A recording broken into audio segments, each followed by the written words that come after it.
네, 오늘은 어버이 주일입니다. 우리가 늘 부모님에 대해서 감사하는 마음을 가지고 있지만 어버이날, 어버이 주일이 오면 다시 한번 부모님을 생각하게 됩니다. 우리를 낳으시고 우리를 길러주신 부모님의 은혜를 우리는 기억합니다. 하지만 우리가 알지 못하는 그런 은혜가 훨씬 더 크다라는 사실을 우리가 기억해야 하는데요.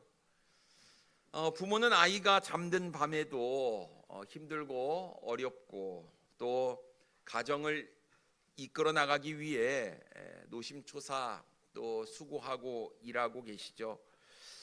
아이가 아플 때에는 몰래 날밤을 새면서 눈물로 기도하기도 하고 아이들을 돌보는 병간호를 하기도 합니다. 자녀들은 어려운 일을 당하면 내 힘으로 한번 해보겠다고 부모님, 좀 머리가 크면 부모님의 간섭을 좀 멀리하지만 때로 힘들고 어려울 때면 제일 먼저 떠오르는 사람의 얼굴이 부모님의 얼굴이 아닐까 싶습니다. 자녀가 어려운 일을 당하면 자녀가 실망할까봐 겉으로는 괜찮다, 다시 하면 되지라고 격려를 하지만 사실 자녀의 마음보다 더 아픈 마음은 부모의 마음인 것 같습니다. 보이는 은혜는 나무의 줄기와 잎사귀와 같지만 보이지 않는 은혜는 뿌리와도 같습니다. 줄기가 잎은 눈에 잘 띄지만 사실 나무를 살게 하는 힘은 뿌리에서 오는 것입니다. 부모님의 은혜가 이와 같은 것이죠. 그래서 우리가 아는 은혜보다 모르는 은혜가 훨씬 더 크고 깊고 넓다라는 것을 우리는 기억해야 될 줄 믿습니다. 그런데 여러분, 부모님의 은혜가 이토록 크다고 한다면 우리를 사랑하시는 하나님의 은혜는 얼마나 클까요? 우리가 눈으로 보고 느끼는 은혜도 감사하지만 사실은 우리가 알지 못하는 은혜가 더 크고 깊다는 사실입니다. 여전히 하나님께서는 우리를 사랑하시고 우리가 보이지 않는 그 곳에서도 우리를 능력의 손으로 붙잡고 계신다라는 사실입니다. 그러므로 우리는 날마다 감사해야 합니다. 보이는 은혜뿐만 아니라 보이지 않는 은혜까지 기억하며 부모님께도 또한 하나님께도 진심으로 감사하는 우리 사랑하는 성도님들 되기를 원하는데요. 오늘 우리는 본문 말씀을 가지고 보이지 않는 은혜도 있습니다 라는 제목으로 함께 은혜를 나누기를 원합니다. 첫째로 우리의 인생은 두 가지 때가 있습니다. 나오미와 룻, 고향 베들레헴에 흉년이 그치고 하나님께서 양식을 주신다라는 소식을 듣게 되었습니다.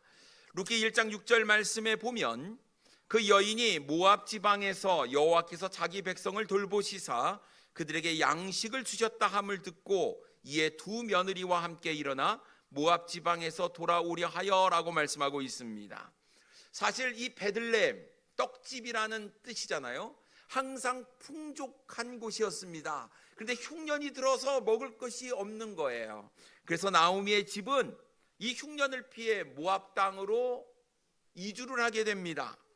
근데 잘 살려고 갔던 이 모압 지방에서 남편도 잃어버리고 두 아들도 잃어버리고 모든 재산도 다 잃어버리게 되었습니다. 이제 빈털터리 신세가 된 거예요. 그런데 소식을 듣습니다. 자신의 고향 땅에 하나님께서 복 주셔서 양식이 풍족하다는 이야기였어요. 여러분, 남의 땅에서 사는 것이 쉽습니까? 자기 고향 땅에서 사는 것이 쉽습니까? 그래도 고향 땅 생각이 나는 거예요. 그래서 어떡합니까? 고향 땅으로 돌아가자 하는 마음이 든 거예요. 그래서 막상 고향 땅에 돌아와 봤는데 고향 사람들은 그 어려운 흉년을 다 겪고 이제 풍족한 양식을 먹으면서 누리면서 살고 있었는데 고향 땅에서 돌아왔던 나오미와 룻은 빈손이었습니다. 먹고 살 길이 막막했습니다. 비참한 거예요. 여러분, 처음부터 없는 인생을 살았으면 뭐 그런 인생 그래 견뎌보지 하는 건데 풍족함을 누리다가 한순간에 모든 것들이 다 사라져버리고 이제 가장 낮은 밑바닥부터 시작해야 되는 이 인생이 결코 쉬운 인생은 아니었다라는 것입니다. 어떻게 먹고 사냐 하는 거예요. 고향 땅에 돌아왔지만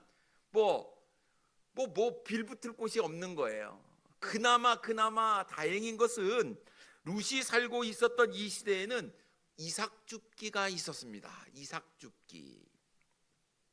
농촌의 가난한 사람들에게 주인이 베풀어주는 특별한 은혜였습니다. 주인은 소작인으로 하여금 추수를 하고 난 뒤에 들판에 남은 밀 이삭을 주워 가도록 허락을 했죠. 배려를 한 것이었습니다. 하지만 가난한 사람들의 숫자에 비해 들판에 남아있는 곡식의 양은 그리 많지 않았기 때문에 이삭 줍기는 늘 엄격한 관리 가운데서 이루어졌습니다. 그리고 이삭 줍기를 하는 사람들은 땅에 떨어져 있는 이삭을 주워가야 하니까 이것만큼 힘든 노동은 또 없었다라는 사실입니다. 남들보다 밀 한 톨이라도 더 주우려고 한다면 잠시라도 허리를 펼 여유가 없는 거예요. 눈을 크게 뜨고 허리를 굽혀서 여기에도 밀 이삭이 있나 저기에도 밀 이삭이 있나, 그래서 그 밀 이삭을 한 톨씩 줍는 이 일이 결코 쉬운 일은 아니었습니다. 그래서 이 이삭 줍기 가난하기 때문에 하지만 등골이 빠지는 고된 노동이었다라는 것입니다. 그래서 어떡합니까? 룻이 이 이삭 줍기를 하는데 하루 종일 허리가 아플 정도로 이삭을 주어도 그렇게 주운 이삭을 가지고 빵 한 덩어리의 밀을 얻을까 말까 하는 정도였다라는 사실입니다. 힘든 인생이었습니다. 어려운 인생이었어요. 앞으로 자신의 인생이 어떻게 펼쳐질지 암담하고 답답한 그런 시대였습니다. 근데 여러분 한번 생각해 보십시오. 이에 비하면 출애굽했던 이스라엘 백성들이 비록 황량한 광야에 있었지만 그들은 풍성함을 누리고 살았다라는 사실입니다. 하나님께서 이스라엘 백성이 굶주리지 않도록 아침마다 하늘에서 만나를 내려주셨습니다. 그런데 이 만나를 내려주시면서 한 가지 원칙을 알려주셨는데 매일 아침 한 사람당 한 오멜만 거두게 하셨어요. 한 오멜. 이 한 오멜은 약 2.2리터 정도 되거든요. 결코 작은 양은 아니었습니다. 이 정도의 양이면 하루 3끼를 먹어도 넉넉히 먹고도 남을 만한 양이었지요. 그러니까 이스라엘 백성들이 만나를 거저 노력하지 아니하고 아침마다 주시는 이 하나님의 놀라운 은혜가 있었고 하늘에서 수북히 만나가 내려서 그냥 대충 아침에 일어나서 주어도 한 오멜을 거뜬히 거둘 수 있었다라는 거예요. 해가 뜨고 더워지면 만나는 녹아 없어졌기 때문에 하루 종일 일을 할 필요도 없었습니다.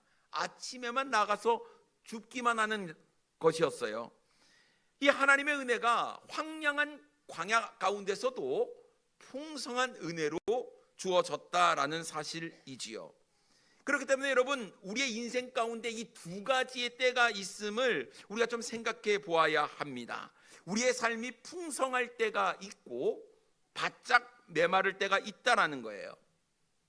내 주변의 삶은 풍성하고 풍족하지만 내 인생은 바짝 메말라 이삭을 주어야 하는 것처럼 어려울 때가 있는가 하면 비록 눈에 보이는 인생이 광야같이 거칠고 황량하고 힘들게 느껴지지만 매일 넉넉히 먹을 수 있는 하나님께서 베풀어 주시는 풍성한 은혜를 경험하는 때가 있다라는 사실입니다. 그런데 이 지금 룻의 인생이 메말라 비틀어진 것처럼 하나님의 은혜가 눈에 보이지 않는 그런 답답하고 암담한 때였습니다. 열심히 땀을 흘리고 노력하고 수고하고 해도 참 입에 풀칠하기가 어려운 그런 시절을 지금 보내고 있는 거예요. 여전히 고생과 수고는 끝이 나지 않았다라는 것입니다. 여러분, 룻의 인생이 얼마나 기구한 인생이었겠습니까? 어린 나이에 결혼했는데 남편과 일찍 사별을 하게 됩니다. 자신의 몸도 간수하기 어려운데 시어머니를 홀로 돌봐야 하는 처지에 있었습니다. 특히 유다 땅 베들레헴에 왔는데 이스라엘 백성들은 이 혈연 이런 것들을 굉장히 중요시하였기 때문에 이방인이었던 모압 여인 룻이 유대 땅에서 살아가는 것은 결코 쉬운 일이 아니었다라는 것이죠. 그럼에도 룻은 포기하지 않았습니다. 꿋꿋이 버티며 참고 인내하며 시어머니의 제안대로 자신의 인생을 찾아 새 출발을 할 수도 있었지만 시어머니 곁을 지키기로 다짐하고 어머니의 고향 땅에서 모진 고통과 어려움을 감수하며 인내하며 살아가는 룻의 인생. 그가 할 수 있는 일은 다른 것 없었습니다. 이삭 줍기. 그저 땅바닥에 떨어진 한 톨 한 톨을 주워가는 그 인생. 이 이삭 줍기로 자신의 입에 풀칠하는 것도 어려웠지만 시어머니도 함께 봉양하며 사는 것, 어떻게 보면 답이 없는 그런 일이었다 생각이 듭니다. 아무런 희망을 찾을 수 없는 앞이 막막한 시기. 여러분, 다른 사람은 다 포기하라고 이야기하는 그때에도 룻은 자신의 삶을 포기하지 않았습니다. 그래서 매일 아침 일찍 일어나서 바구니를 들고 남의 밭에 가서 하루 종일 이삭을 줍습니다. 7절 말씀에 보면 아침부터 와서는 잠시 집에서 쉰 외에 지금까지 계속하는 중이니이다 라고 말씀하고 있습니다. 여러분, 이 룻이 살기 위해서 아둥바둥 노력하고 있는 지금 이 현실의 모습을 여러분 생각 한번 해보시기를 바랍니다. 하루 종일 떼약볕에서 일하는 것이 쉬운 일이 아니었어요. 여러분, 이 중동 지방은 그렇지 않아도 너무나 더운 그런 기후를 가지고 있지 않습니까? 쓰러지기 십상이겠지요.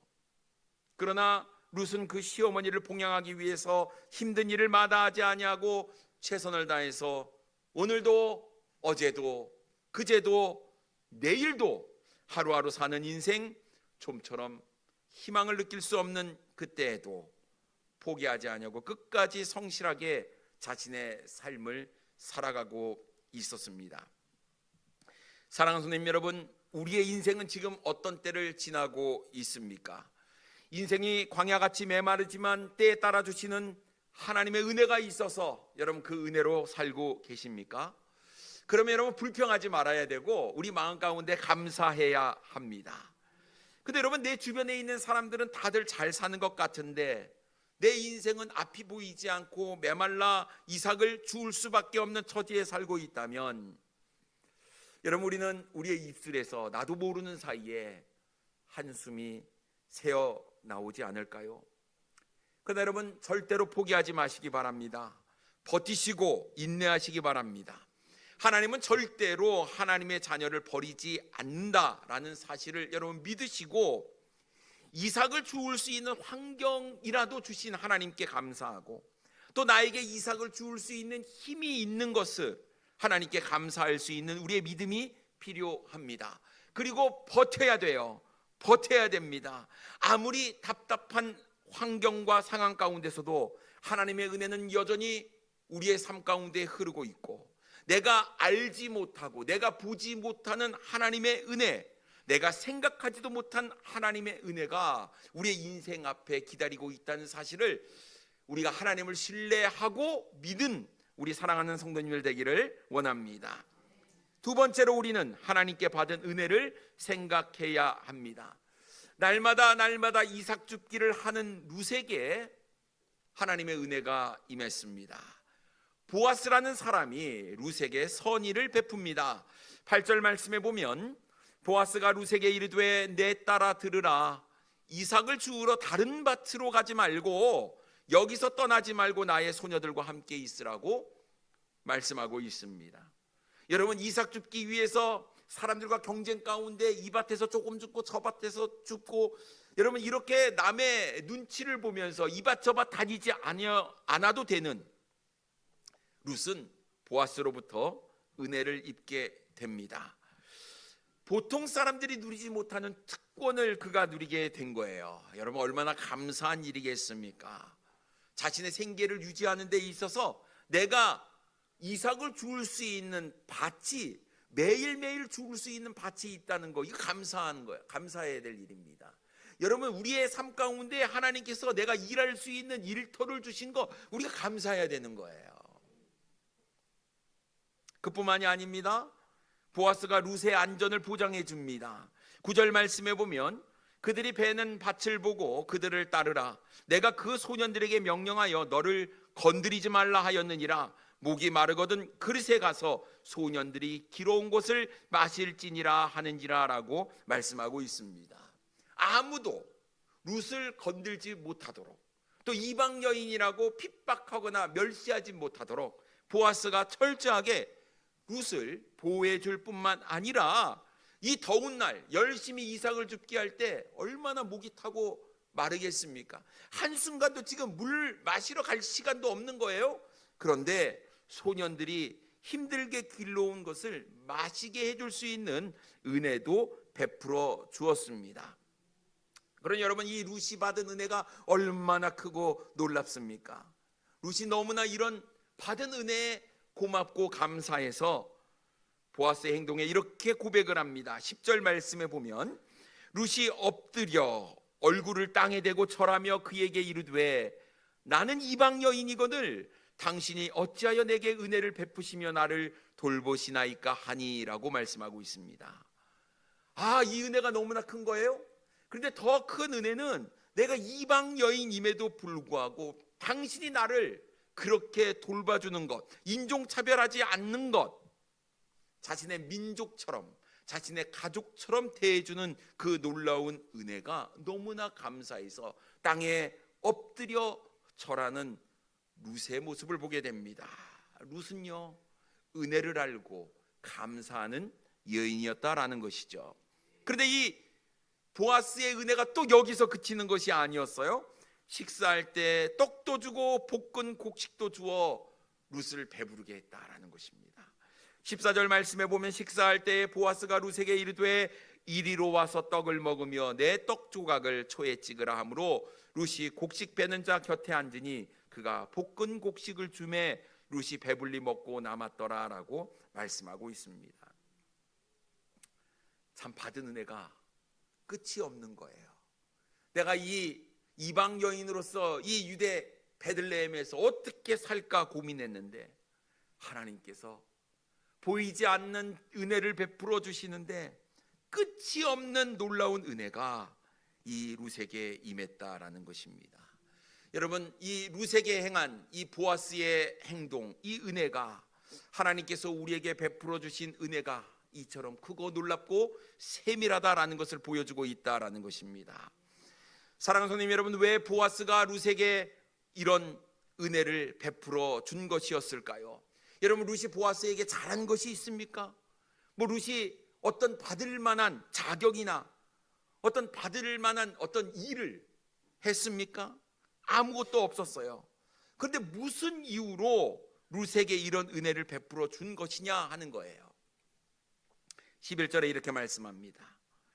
보아스가 그에게 대답하여 이르되 내 남편이 죽은 후로 내가 시어머니에게 행한 모든 것과 내 부모와 고국을 떠나 전에 알지 못하던 백성에게로 온 일이 내게 분명히 알려졌느니라 라고 말씀하고 있습니다. 여러분, 아무도 내 삶에 대해서 모를 것 같은데 다 알아요. 다 안다라는 거예요. 우리 사람들이 보는 눈이 있잖아요. 얼마나 룻이 자신의 시어머니 나오미를 잘 사랑하고 봉양하고 섬기고 하는 그 모든 삶의 모습들이 다 내게 들려져 안다라는 거예요. 여러분, 룻이 어떤 고백을 했습니까? 어머니께서 가시는 곳에 나도 가고 어머니께서 머무시는 곳에 나도 머물고 어머니의 백성이 나의 백성이 되고 어머니의 하나님이 나의 하나님이 될 것입니다. 룻이 그렇게 고백했잖아요. 그래서 힘들고 어려운 삶의 모든 것들을 알면서도 어머니를 따라서 유대 베들레헴으로 와서 힘들고 어렵지만 그 이삭 죽기를 통해서 그 은혜를 알고 봉양하고 사랑하는 그 룻의 모든 행동들이 보아스의 귀에 들렸다라는 거예요. 이렇게 하나님을 사랑하고 부모를 사랑하는 여인은 마땅히 축복을 받아야 한다고 생각을 했습니다. 그래서 보아스는요, 이 룻에게 하나님의 축복을 빌어주기까지 합니다. 12절 말씀에 보면 여호와께서 내가 행한 일에 보답하시기를 원하며 이스라엘의 하나님 여호와께서 그의 날개 아래에 보호를 받으러 온 내게 온전한 상 주시기를 원하노라 하는지라 라고 말씀하고 있습니다. 은혜에 은혜를 더해 줬을 뿐만 아니라 앞으로도 하나님의 놀라운 은혜가 그에게 있기를 간절히 구하는 이 보아스의 놀라운 은혜를 룻이 누리게 되었습니다. 그때 룻이 이렇게 대답하지 않았습니다. 네, 맞아요. 제가 그런 여인입니다. 내가 이런 사랑을 받고 내가 이런 축복을 받을 만한 충분한 자격이 있습니다. 여러분이 자녀들이, 부모가 자녀들에게 이렇게 축복을 해주면 자녀들이 제가 이 정도는 뭐 합니다, 이런 마음들이 또 있지 않나 생각이 드는데, 참 룻이라는 여인은 겸손했던 여인인 것 같습니다. 굉장히 지혜롭게 이야기를 합니다. 겸손하게 이야기를 하지요. 13절 말씀에 보면 룻이 이르되 내 주여 내가 당신께 은혜 입기를 원하나이다. 나는 당신의 하녀 중에 하나와도 같지 못하오나 당신이 이 하녀를 위로하시고 마음을 기쁘게 하는 말씀을 하셨나이다 하니라 라고 말씀하고 있습니다. 여러분, 이 룻이 어떤 여인인지, 비록 이방 여인이었지만 그녀의 성품과 마음이 참 그의 말과 행동에서 어떤 여인인지 그의 품격이 드러나고 있지 않습니까? 그러니 여러분, 우리가 늘 받은 은혜가 큰데 받은 은혜에 감사할 줄 모르고 내가 당연히 이 정도는 받아야 되는 게 아니냐, 우리가 하나님 앞에서 너무나도 뻔뻔하게 나오는 우리의 모습이라고 한다면, 여러분 어쩌면 하나님께서 준비해 놓으신 놀라운 은혜, 여전히 우리의 눈에 보이지 않는 하나님께서 예비해 놓으시고 준비해 놓으신 은혜가 있는데, 내가 그것을 받을 만한 준비, 받을 만한 자격이 있는 사람인가, 우리가 한번 생각해 봐야 되지 않을까 싶습니다.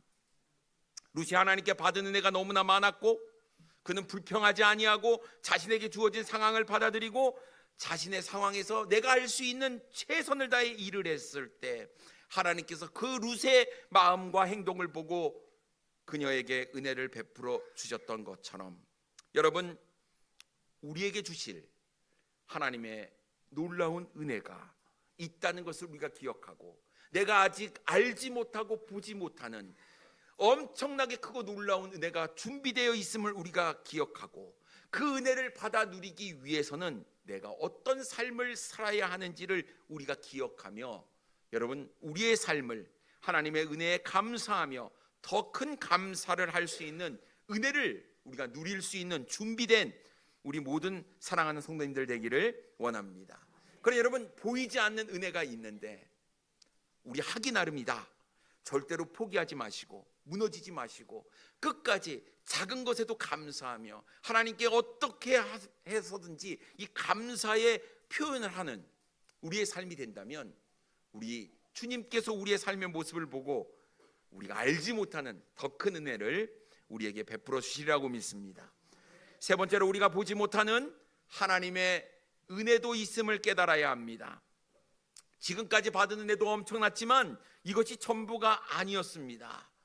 보아스가 더 큰 은혜를 계속해서 베풀어 주는데 15절과 16절에 이렇게 기록되어 있습니다. 룻이 이삭을 주우러 일어날 때에 보아스가 자기 소년들에게 명령하여 이르되 그에게 곡식단 사이에서 줍게 하고 책망하지 말며 또 그를 위하여 곡식 다발에서 조금씩 뽑아버려서 그에게 줍게 하고 꾸짖지 말라 하니라 라고 말씀하고 있습니다. 여러분, 룻이 모르는 또 다른 은혜가 지금 베풀어 주고 있는 거예요. 지금 룻이 담고 있는, 이삭을 주어서 담고 있는 이 바구니에는 룻이 알고 있는 은혜가 있지만 알지 못하는 은혜가 있다라는 거예요. 룻이 아는 이삭도 있지만 룻이 모르는 이삭도 있다라는 거예요. 추수하다가 바닥에 떨어진 이삭은 룻이 아는 이삭이지만, 보아스가 일꾼에게 명령하여 많은 곡식단을 흩으라 한 이삭은 룻이 알지 못하는 이삭이었다라는 것입니다. 아마 이런 사실을 전혀 모르는 룻은 이렇게 생각했을 것 같기도 해요. 이야, 이삭은 대박이야. 이삭이 이렇게 많이 떨어졌나? 이렇게 많은 이삭이 있으니 내가 믿을 수가 없네. 오늘은 땡 잡은 날이야 하면서 말이죠. 이야, 좋아서 노래를 부르고 나팔을 불며 그 이삭을 주었던 것 같습니다. 여러분, 오늘 본문 우리가 16절까지 읽었는데요, 17절에 보면 이 룻이 얼마나 많은 이삭을 주었냐? 한 에바라고 얘기합니다. 한 에바.